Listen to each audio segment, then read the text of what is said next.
Kölde bаарына белгилүү жүгүнүүнү ыйык көрүшөт. Диндеги келиндерге кыйын болуп жатат. Кайнежелерге насаатыңызды айтып коюңузчу.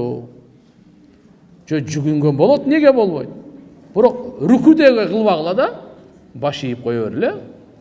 Моюн сунабыз, макулбуз. Бирок бизде ушу көлдүктөр мүмкүн ушундай ойлосо керек го дейм да. Жүгүнгөндө ушу мен силерге кул болуп берем деп ошондой ойлосо керек, а? Андай эмес да, бирокчу. Мен силерге бакыт болуп келдим.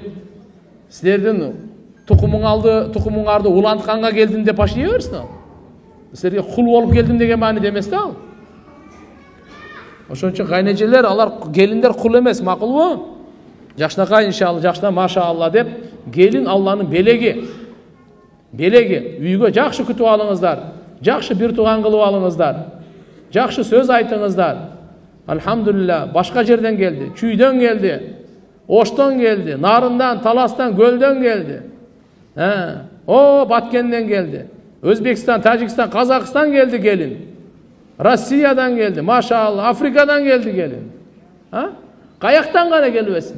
Аны бир төрөгөн энеси бар, таксыр. Аны чоңойткан энеси бар, кыйналган энеси бар. Ушунча чоңойтуп сизге белек кылып берди. Жакшы сыйлап, машаалла, жакшы күтүп алгыла да. Ошон үчүн кайнене дагы, кайнежелер да аша чаппасын.